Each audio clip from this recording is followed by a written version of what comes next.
नमस्कार दोस्तों, गार्गी क्लासेस पर आपका स्वागत है। डेट आज की 4 जून 2022। देख लेते हैं इंडियन एक्सप्रेस के इंपॉर्टेंट आर्टिकल्स जो अभी हम इस वीडियो में डिस्कस करेंगे। देखो, हमारे पास में आज दो इश्यूज़ हैं।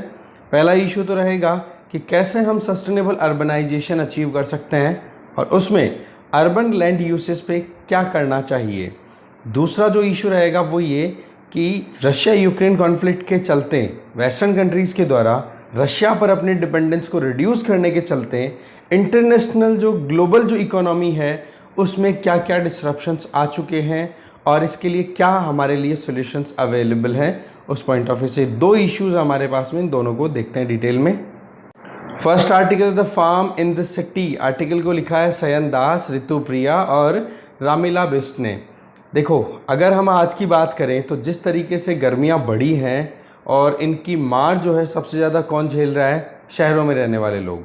ठीक है, क्योंकि टेम्परेचर लगातार बढ़ रहा है, हेल्थ पर इसका इफेक्ट दिख रहा है। एग्रीकल्चर प्रोडक्शन हम देख चुके हैं, रबी में ऑलरेडी डाउन हो गया है मार्च में, जैसे ही अचानक से गर्मियाँ पड़ी। ठीक है, इसके अलावा रिवर्स की बात करें तो सूखती चली जा रही है। ये हैं क्लाइमेट चेंज के रेपरकशंस, जो कि क्लाइमेट वल्नरेबल जोन जिनमें मेन सिटीज़ आ जाती हैं। इसका मतलब कि क्लाइमेट चेंज के चलते जिन एरियाज़ में सबसे ज़्यादा नेगेटिव इम्पैक्ट आएंगे उनको हम बोलेंगे क्लाइमेट वल्नरेबल जोन्स, राइट। उनमें मेन है इंडियन सिटीज़, क्योंकि हम जहाँ तक एक्सपेक्टेशन ये है कि 2050 आते आते हमारी टोटल पॉपुलेशन का 50% हिस्सा जो है वो शहरों में रहना शुरू कर देगा। तो ऐसी परिस्थितियों में हमें सस्टेनेबल अर्बनाइजेशन की तरफ जाना होगा। कारण क्या है? नहीं तो आज अगर देखा जाए तो बहुत सारे फैक्टर्स हैं जिसकी वजह से शहरों में गर्मी ज़्यादा एक्सपीरियंस हो रही है बजाय कि रूरल एरिया। जैसे हमने कुछ दिनों पहले एक्सप्लेन पेज पे अर्बन हीट आइलैंड का कॉन्सेप्ट भी स्टडी किया था कि एनसीआर में जो अर्बन सेटलमेंट है उसके कंपैरिजन में पास में जो रूरल एरिया है उनमें 15 डिग्री सेंटीग्रेड तक का टेम्परेचर का डिफरेंस है। आप खुद देखो। ठीक है, तो ऐसे में अर्बन हीट आइलैंड इफेक्ट हो या फिर इल कंसीव्ड, मतलब प्रॉपर प्लानिंग ना रखना, उसके साथ में अर्बनाइजेशन को इंक्रीज करना, बोलो वो बहुत ज़्यादा परेशान कर रहा है। अगर हम हमारी सिटीज़ की बात करें तो पॉपुलेशन डेंसिटी ऑलरेडी बहुत ज़्यादा हो चुकी है, हाउसिंग है अनअफोर्डेबल है, दैट मीन्स लोगों को मजबूरन स्लम्स में रहना पड़ रहा है, प्रॉपर वेस्ट डिस्पोजल नहीं है, कचरा देखो कहीं पर भी मतलब आप देखो कि बड़े बड़े माउंटेन्स बने हुए मिल जाएंगे आपको। वाटर स्कैरसिटी है वो ज़्यादातर पूरे साल में देखने को मिल रही है और जब बरसात आ जाती है तो फ्लड्स देखने को मिलते हैं। पोल्यूशन कॉमन हो चुका है, इलनेस इन पोल्यूशंस की वजह से या फिर जो भी ये प्रॉब्लम्स हैं अर्बन सेटलमेंट में, उनसे देखते हुए बीमारियां फैल रही है। फूड की बात करो, न्यूट्रिशन की बात करो, इनसिक्योर होते चले जा रहे हैं और गरीबी जो है शहरों में बढ़ती चली जा रही है। तो ऐसी परिस्थितियां जो हैं वो क्लियरली शो कर रही है कि हम सस्टेनेबल लिविंग को इंश्योर नहीं कर पा रहे हैं। जो फाइनेंस मिनिस्टर निर्मला सीतारमन जी ने अपने बजट स्टेटमेंट में कहा था कि जी हम जो अर्बन एरियाज, अर्बन सेंटर्स हैं वो सस्टेनेबल लिविंग के लिए अपॉर्चुनिटी प्रोवाइड करते हैं जो लंबे समय तक हम सस्टेन कर सकें। पर यहाँ पर हमें एक पैराडाइम चेंज लाने की ज़रूरत है। दैट मीन्स एक प्रैक्टिकल शिफ्ट लाने की ज़रूरत है। जो भी तरीके से हम अर्बनाइजेशन को प्रमोट कर रहे हैं उसमें करेक्शन की रिक्वायरमेंट बहुत ज़्यादा है। वैसे तो 2022-23 का जो बजट स्पीच था उसमें फाइनेंस मिनिस्टर ने एक हाई लेवल कमेटी स्टैब्लिश करने की बात की है जो कि urban policy, planning, urban capacity building and governance, इन तीनों पिलर्स पर फोकस करेगी। अब वो कमेटी स्टैब्लिश हो तो उस कमेटी के लिए यहाँ पर एक इम्पॉर्टेंट रिकमेंडेशन है कि भाई कैसे हम अर्बन एरियाज़ को सस्टेनेबल बना सकते हैं। तो राइटर्स जो है वो ये कह रहे हैं कि हमें ध्यान रखना होगा अर्बन लैंड यूज प्लानिंग पे। इसकी अगर बात करें तो यही मेन थीम है इस पूरे आर्टिकल की। ये जो अर्बन लैंड यूज प्लानिंग है इसको हम शॉर्ट में यूएलपी बोलेंगे और इसमें भी आप किस पे फोकस करो? अर्बन एरिया में या अर्बन एरिया के आसपास का जो एरिया जिसको पेरी अर्बन एरिया बोलते हैं वहां पर हम एग्रीकल्चर को प्रमोट करें। तो इस एग्रीकल्चर पैटर्न को हम बोलेंगे यूपीए। ठीक है, तो यूएलपी और यूपीए ये दो एसेंशियल एलिमेंट्स हो गए। बोला इन चीज़ों का ध्यान रख करके जो हम टारगेट लेके चलते हैं ना कि ग्रीन इंफ्रास्ट्रक्चर प्रमोट होगा उतना ही सस्टेनेबल सिटीज़ बनेगी, तो क्यों ना हम ग्रीन इंफ्रास्ट्रक्चर को प्रमोट करने के लिए शहरों में या शहरों के आसपास की जो ज़मीनें हैं वहाँ पर एग्रीकल्चरल एक्टिविटीज़ को प्रमोट करें, क्योंकि अल्टीमेटली टारगेट क्या है, ग्रीन इंफ्रास्ट्रक्चर है ना। अब ग्रीन इंफ्रास्ट्रक्चर में अगर खेती अगर प्रॉपर होने लग जाए तो आप समझ सकते हो कि कितना ज़्यादा कार्बन को कैप्चर करना पॉसिबल हो पाएगा। वैसे अगर देखा जाए तो एग्रीकल्चर जो है वो इस तरीके से प्रमोट हो सकती है, जिससे पॉल्यूशन है उसको कंट्रोल करना है, क्लाइमेट चेंज मिटिगेट करना है, एडेप्टेशन है। भाई सीधी सी बात है कि इतनी ज़्यादा क्राइसिस हो रही है। अब जैसे अभी देखा कि गाँवों में, जो कि एनसीआर के आसपास के गांव हैं, वहाँ पर टेम्परेचर आपको शहरों सिटी वाले एरिया के कंपैरिजन में कम मिल रहा है, तो ऐसे में टेम्परेचर रेगुलेशन अपने आप ही हो गया। तो इन परिस्थितियों को हैंडल करने में एग्रीकल्चर बहुत इंपॉर्टेंट रोल प्ले कर सकती है अर्बन एरियाज में, और ज़मीनें खाली भी पड़ी हैं उनको यूज़ किया जा सकता है। 2015 में अमृत प्रोग्राम लॉन्च किया था गवर्नमेंट ऑफ इंडिया ने, तो उसमें ग्रीन स्पेसेस, पार्क्स, इनको डेवलप करने की बात की गई थी। तो बोला इसी चीज़ में हम agriculture planning in urban areas इसको भी ऐड कर दे तो कितना बेनिफिट मिल सकता है। वैसे अगर देखें तो URDPFI, that means urban regional development plans formulation and implementation, इसकी जो गाइडलाइंस है इनमें ग्रीन सिटीज़ पर फोकस किया गया है। ठीक है, कि कैसे भी करके ग्रीन सिटीज़ की तरफ जाएंगे तो उससे बेनिफिट हम ले सकते हैं, और ऐसी एक्टिविटीज़ की जाए जिससे कि एग्रीकल्चरल लैंड जो है शहरों में उसकी प्रोडक्टिविटी भी ख़त्म ना हो। तो ऐसी परिस्थितियों में हमारे पास में पॉलिसी ऑलरेडी अवेलेबल है, गाइडलाइंस अवेलेबल है, तो इनको यूज़ किया जा सकता है। दूसरी तरफ इंटरनेशनल एजेंसी, यूनाइटेड नेशन की जो एजेंसी है that is food and agricultural organisation, उसका भी ये कहना है कि अर्बन एरियाज़ में, अर्बन और पेरी अर्बन एरियाज में एग्रीकल्चरल प्रैक्टिस है, यूपीए जिसको हमने बोला ये फूड सिक्योरिटी में भी कंट्रीब्यूट करेगी, लोगों की लाइवलीहुड जनरेट करने में, मेनली वुमेन, क्योंकि खेतों में आपको पता है काम कौन करती है, ज़्यादा औरतें करती हैं। इससे गरीबी भी हटेगी, अर्बन रेजिलियंस भी आएगी क्लाइमेट चेंज के सामने, और सस्टेनेबिलिटी अपने आप आ जाएगी कि लोग वहाँ पर टिकेंगे और सिटीज़ लंबे समय तक चल पाएगी। ओवरऑल आप देख सकते हो कि एग्रीकल्चर को प्रमोट करने की यहाँ पर बात की जा रही है राइटर्स के द्वारा सिटीज़ में। अर्बन एरियाज़ की बात करें तो आज वर्ल्ड ओवर टोटल वर्ल्ड की लगभग 55% पॉपुलेशन जो है वो शहरों में रहती है। ठीक है, और ये 55% जो पॉपुलेशन है ना, ये 80% तक फूड प्रोडक्ट्स को कंज्यूम भी करती है। ऐसे में इंडिया की बात करें तो आज की बात करें तो करंटली लगभग 48 करोड़ लोग जो हैं वो शहरों में रहते हैं इंडिया में। ठीक है, अब 2050 आते आते ये 48 करोड़ जो है वो लगभग 1 अरब में कन्वर्ट हो सकते हैं। ठीक है, 48 करोड़ का मतलब हो गया 881 मिलियन हो चुके हैं करंट अर्बनाइजेशन, तो अब 86 मिलियन तो हो ही जाएंगे आराम से, और सॉरी मतलब 86 करोड़ तो हो ही जाएंगे इजीली 860 मिलियन के लगभग। तो ऐसी परिस्थितियों में हमें पहले से सोच के चलना होगा। तो जो ग्रीन इंफ्रास्ट्रक्चर की हम बात कर रहे हैं, जिसमें स्पेसिफिकली अर्बन एरियाज में एग्रीकल्चर की बात करो, तो ये एक एग्जाम्पल के तौर पर यहाँ पर इनकी एक केस स्टडी आ रही है, दैट इज़ कि हमने एनसीआर के आसपास में, नेशनल कैपिटल रीजन के आसपास में पेरी अर्बन एरियाज़ में स्टडी की है डिफरेंट विलेजेस की, गाजियाबाद डिस्ट्रिक्ट यूपी का, जिसमें हमने ये नोटिस किया कि कहाँ कहाँ पर क्या एक्टिविटीज़ हो रही हैं शहरों के आसपास में। तो बोला हमने 3 गाँवों की स्टडी की। फर्स्ट जो विलेज था वो अर्बनाइज्ड विलेज था।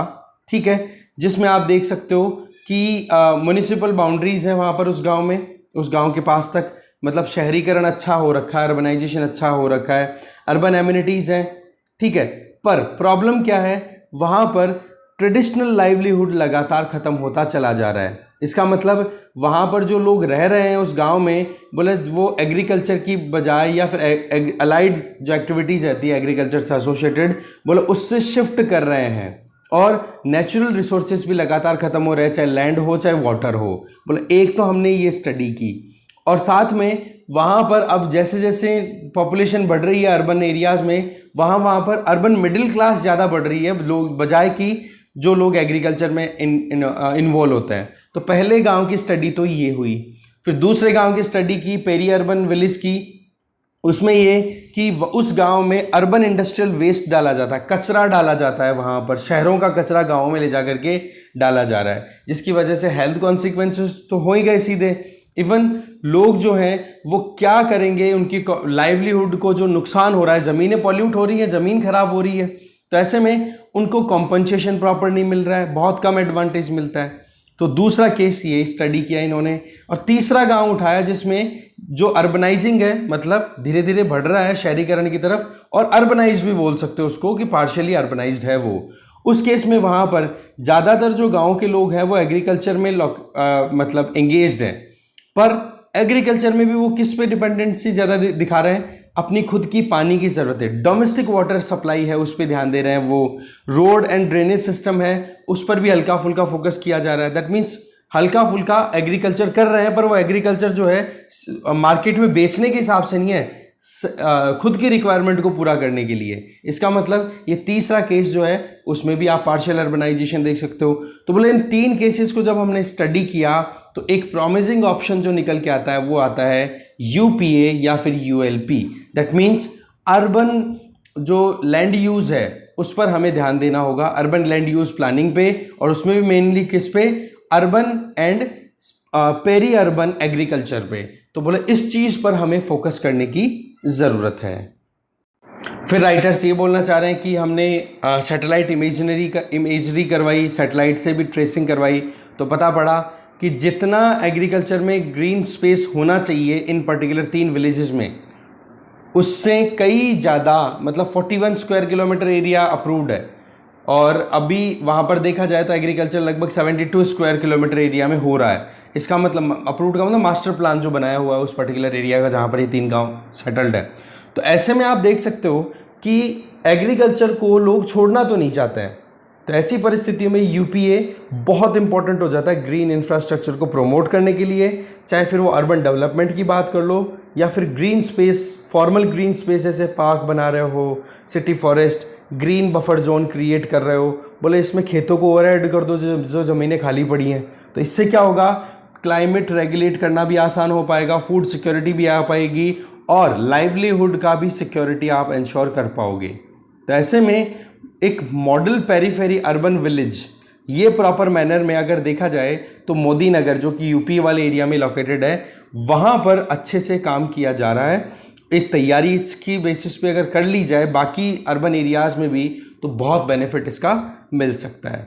अर्बनाइजेशन और इंडस्ट्रियलाइजेशन है ना, ये देखो आपको पता है लगातार बढ़ता चला जा रहा है, और ज़्यादातर कहाँ पे होता है, शहरों के आउटर एरियाज़ में, आउटस्कर्ट्स में, और उसी एरिया को हम बोलते हैं पेरी अर्बन एरिया, और वहीं पर गांव होते हैं। तो उस केस में और गांव के अंदर रहने वाले लोगों की लाइवलीहुड को हमें प्रोटेक्ट करना, उनकी लाइफ को प्रोटेक्ट करना है, तो उसके लिए एक हेल्दी प्रैक्टिस हमें अडॉप्ट करवाने के लिए उनको प्रमोट करना चाहिए।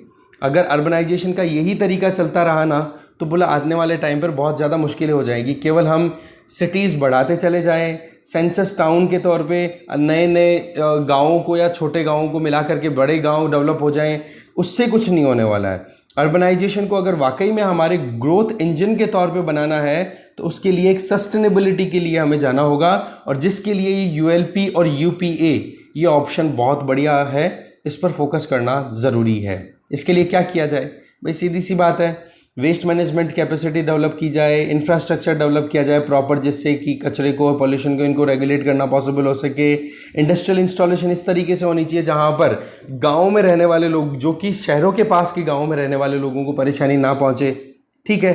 और साथ में बजटरी एलोकेशन प्रॉपर होना चाहिए, फाइनेंशियल इनपुट्स प्रॉपर हो, ठीक है। और जो भी रूल रेगुलेशन बनाया जाए उनका इन्फोर्समेंट एकदम प्रॉपर होना चाहिए, तब जाकर के बोले ये प्रॉब्लम जो है एनवायरनमेंट के साथ में हमारा डेवलपमेंट का जो एक सेगमेंट है वो हम अचीव कर पाएंगे। तो ऐसे में अर्बन एरियाज में फूड सिक्योरिटी हो या फिर सर्कुलर बायो इकोनॉमी हो, इस पर हम ध्यान दे सकते हैं, ठीक है। तो ये बड़ी इंपॉर्टेंट चीज़ है, ध्यान रख लेना भाई। अच्छा आर्टिकल था ये सस्टेनेबल अर्बनाइजेशन से रिलेटेड, और इसमें ये bio economy, circular bio economy, भाई सीधी सी बात है कि इकोनॉमी में वो एक्टिविटीज़ जिसमें हम डिपेंड करते हैं बायोलॉजी पे, बायोलॉजी में मेनली कौन सी, एग्रीकल्चरल सेगमेंट पे, या फिर जो भी ग्रीन स्पेस है उसको प्रमोट करते हुए, तो इससे कितना बेनिफिट हो सकता है, लाइवलीहुड भी अर्न हो रही है और हेल्थ भी अच्छी रहेगी, पोल्यूशन को कंट्रोल करना है पॉसिबल हो पाएगा। तो ये चीज़ अपने आप में बहुत इंपॉर्टेंट हो जाती है। ओके, आगे चलते हैं। नेक्स्ट आर्टिकल है lessons from a price shock. Article को यहाँ पर लिखा गया अमित भंडारी जी के द्वारा। देखो, रशिया यूक्रेन कॉन्फ्लिक्ट 3 महीने हो चुके हैं, 100 दिन के लगभग क्रॉस हो चुका है।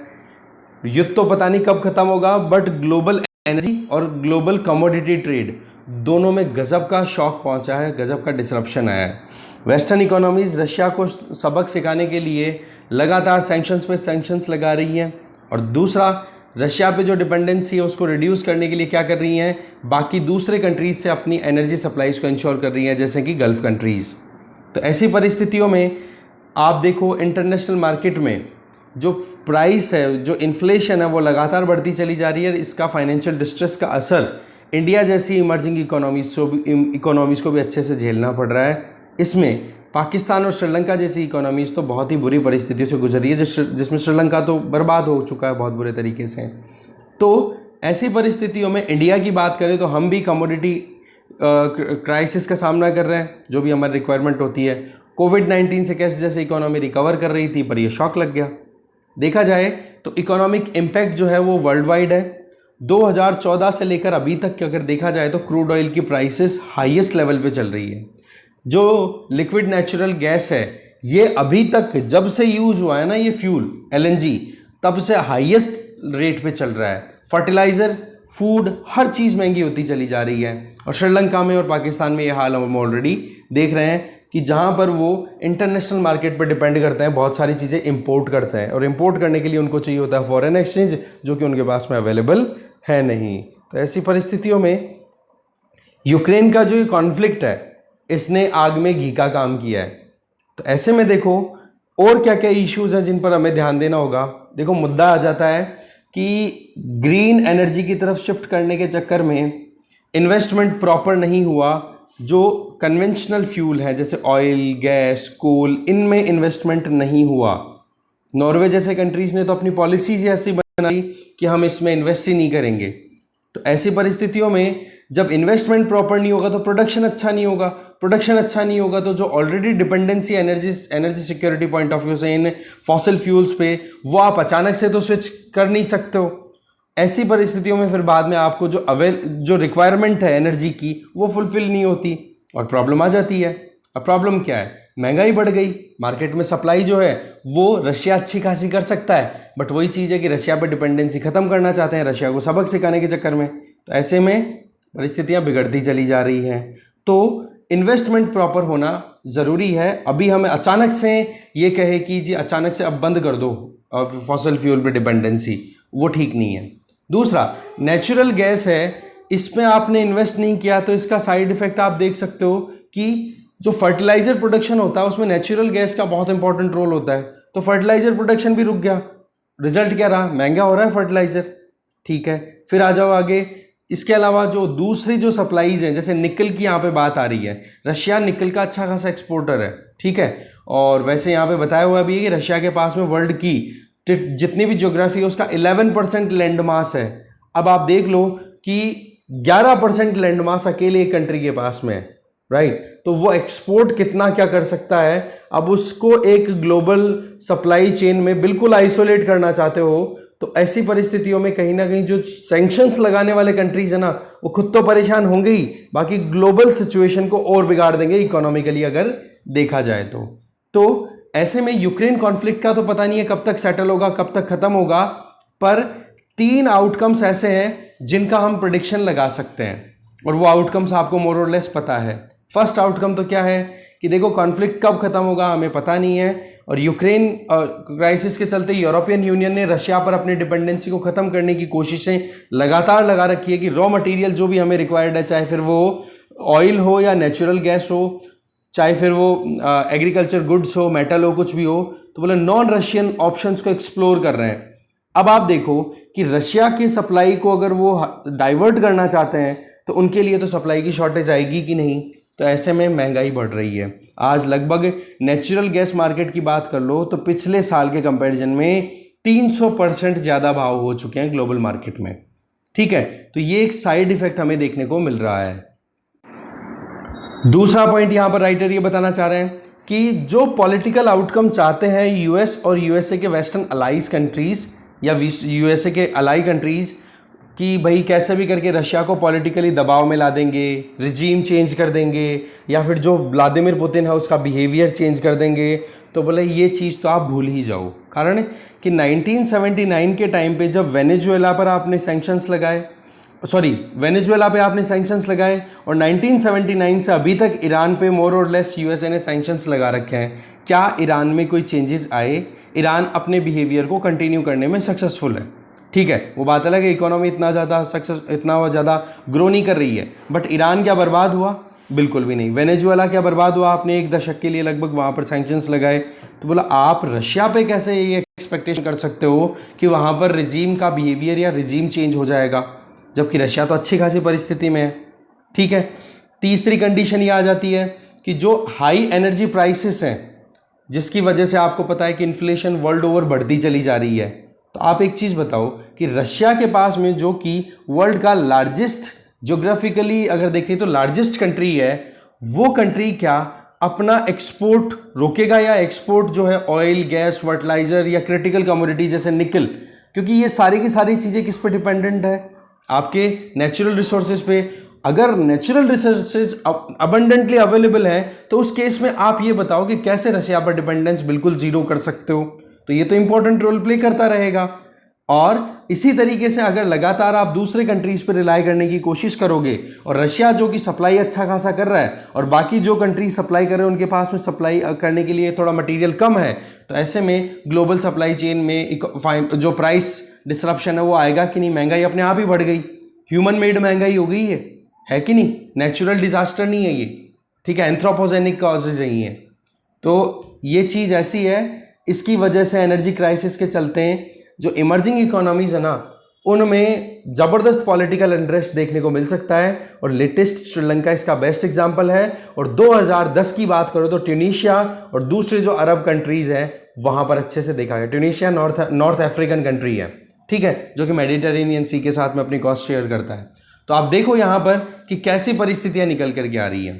तो अब आप बात देखो, रशिया जो है वो अपनी तरफ से, वो भी तो अपनी इकोनॉमिकल प्रोस्पेरिटी या इकोनॉमिकल रेलेवेंस को ख़त्म नहीं होने देना चाहता।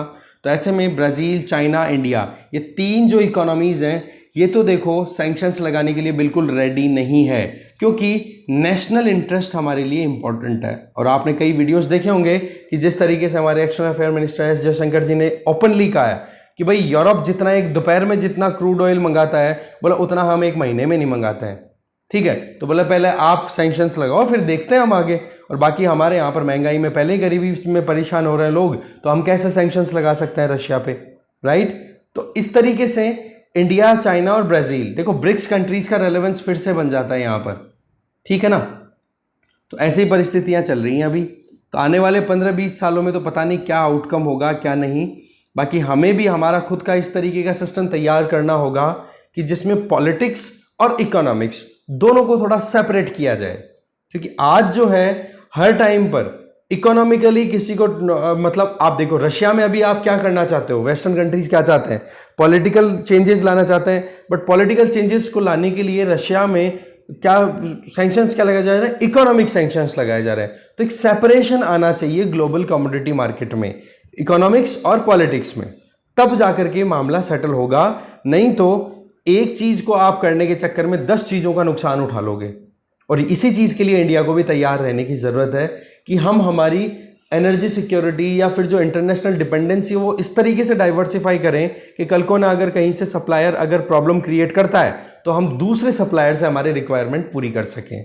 ठीक है, तो ये चीज यहाँ पे बताई जा रही है कि भाई क्या परिस्थितियां अभी तक डेवलप हो चुकी है और क्या मिसकैलकुलेशंस पे कौन कौन चल रहा है। रशिया भी मिसकैलकुलेशन पे चल रहा है, वेस्ट भी मिसकैलकुलेशन पे चल रहा है। रशिया तो कैसे है कि बोले 3 दिन में युद्ध खत्म कर देंगे, अभी तो 100 दिन तो बीत चुके हैं।